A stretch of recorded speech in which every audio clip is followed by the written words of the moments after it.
Hello there guys, how you all are doing? I hope you all will be doing fine. Welcome back to Rejoin Tech. We are again back with a new video in Rust Nuggets playlist. Chicken nugget. This time we will be describing Rust data types in detail. Moreover, we will be going through each one of them, coding them out, trying to seek out the problems related with that particular data type, and a lot more. If you like the video, if you like the content on this channel, kindly subscribe it. You're my subscriber. We will learn together. So let's quickly start the video. So before diving deep into data types, let's first of all know that Rust is a statically typed language. That means it needs to know all the variables, data types during compilation time. This feature is ensured by Rust for most of the data types by knowing the context or data items. So just a simple example, if we supply let a equals to 32, Rust will automatically tell it's a i32. That means it's an integer type. Now Rust does this for most of the data types that we define, but in some specific cases, We need to help Rust to know that this particular variable is of this data type. We will see that in last part of the video. So Rust data types will be primarily divided into two subgroups. First one being scalar, that are single valued entities, simple data types like integers, characters, booleans, floating points. And the second one being compound data types, that are little bit say complex ones. They group two different data types together. Mainly there are two variants, that is tuple and arrays. Now let's one by one see all the scalar types starting from integers.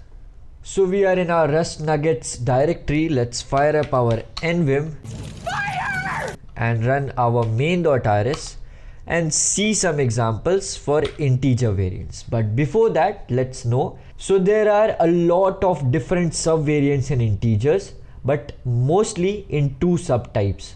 These are I and U. I being for signed integers, that means negatives are allowed, and U being for unsigned integers, where you cannot use negative numbers. Now each one of them have different flavors from 8 bits to 128 bits. So let's see some examples. Let a equals to 31. It will take i32 because this is what Rust supplies to be default. By default? I think it does because we can define even negatives using this convention, and it don't need to change the default type when we supply negatives. Now this is the syntax in Rust. What if say you want to specifically assign it say u32, we can do it in this way. So this will take this particular variable as u32. We can see that when doing hover in nvim. So this was integer types, mainly two variants, I and U, I for negatives, U for non-negatives. Now let's move on to character type. So as in different languages, character is for one single char, same in Rust. We can define that like this. In single quotes will make anything and Rust will take it up as character. Now, if we want to specifically supply it a type, we can do this using this convention, supplying char and then writing the variable's value. We can check the type. This is again char. Let's move on to floating point data types. It floats. It actually floats. So floating point data types mainly consists of F32 and F64. There are only two variants in them, with F64 being the default value. This is done because nowadays CPUs are more powerful, so it has taken F64 as default. Let's define a simple floating type. Let's make it as I equals to 3.24, and this is our F64, which is default. Now say if you want to write a specific type for I, say F32, and make it as 1.11, Rust will define I as F32 now. Moving on to Boolean, which is Last one. in this particular scalar types. Boolean, as in all other languages, consists of two values, true and false. So we can assign Boolean types like this. Let's name it as G and make it true. It will take it as bool. Now if you want to specify a type here, we can do that using bool keyword and we can add it as false. So Rust will take this as Boolean. So this was all about scalar data types in Rust. If you have any doubts, any queries, comment it out. Just a few comments, please. I will resolve all of them. Now let's move on to compound data types. Compound types, let's first of all start with Tuples. So let's define what is tuples. So tuples is a fixed length data type which can consist of different data types inside it, and it is defined using types inside circle brackets. So let's define one of the tuple. Let's say let t equals to a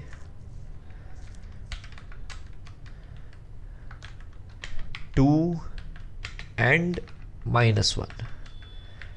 So this makes it a tuple consisting of char I32 and again I32.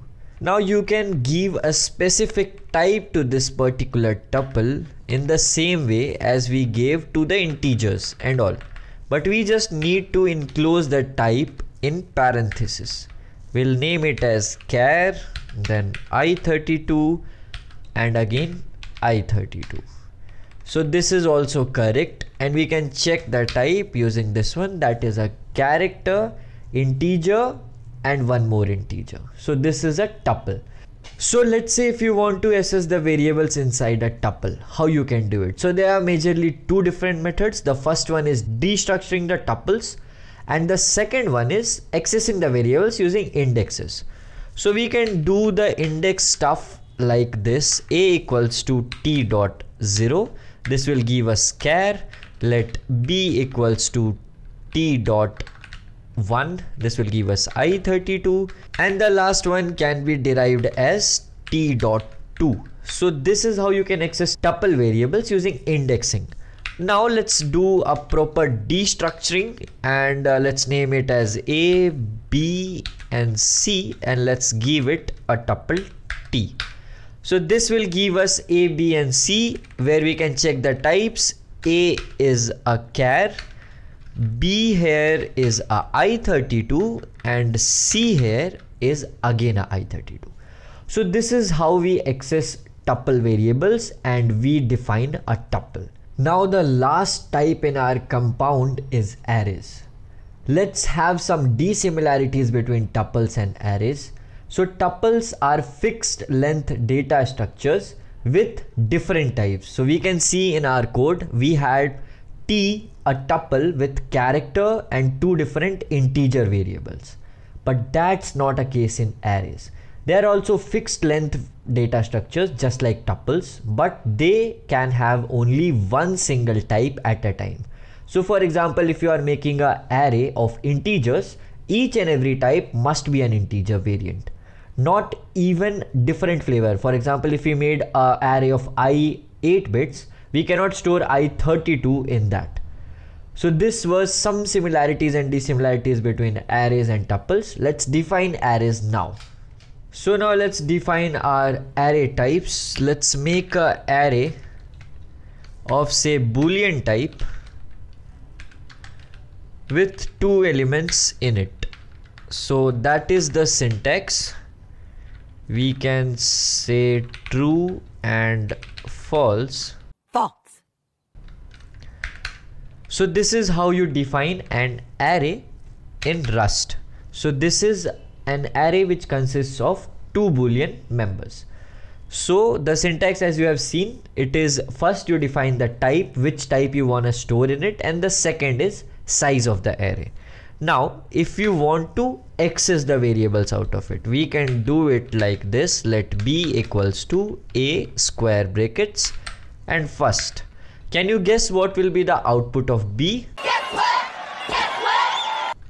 Let's quickly print it out.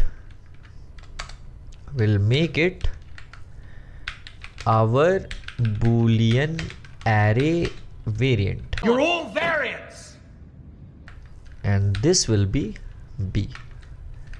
Let's print this out. Let's do a cargo R. By the way, if you don't know how we are printing the stuffs, you can see the video in I button. That's the beginner video for Rust syntaxing. So this will give us our Boolean array variant is false. Why? Because the 0th index was true and the first index was false. So this is how you can access an array. Now what if you want to print the whole array? So this is what we can do again in Rust in this way. So our Boolean array as a whole is, and this is a debug syntaxing which is used to print the whole arrays and collection stuffs basically. So we can do this now. So let's do a cargo R.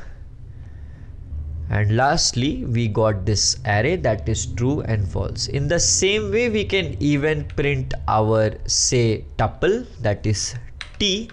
I hope we have not redefined our tuple anywhere. So let's do a cargo R and let's see what gets printed. Yeah, so correctly our tuple is printed, that is A, 2 and -1. So this is how you define a type in array, and this was all about different data types in array. Before ending up this video, we have one more thing that is left. What? What?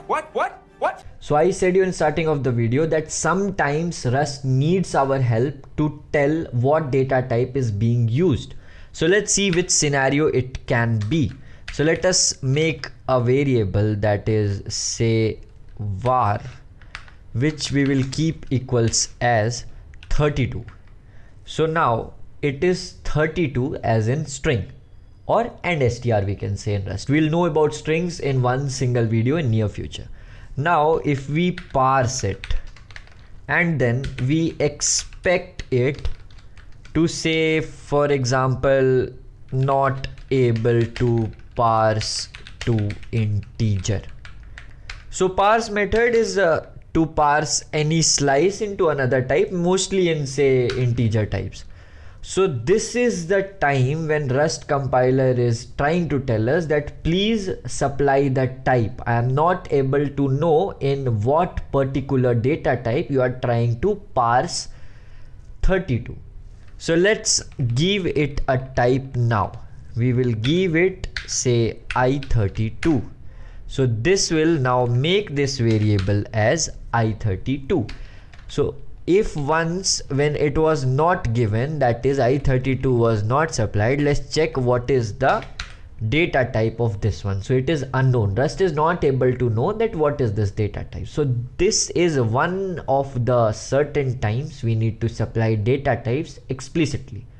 Rather than, I don't think so we need to take so much tension about supplying data types, because Rust is so smart. Very smart. It guesses the data type by itself. So we are at the end of this video. Always remember, the statically typed nature of Rust prevents us from making a lot of mistakes. So this is kind of a very good error handling practice that Rust has incorporated in itself.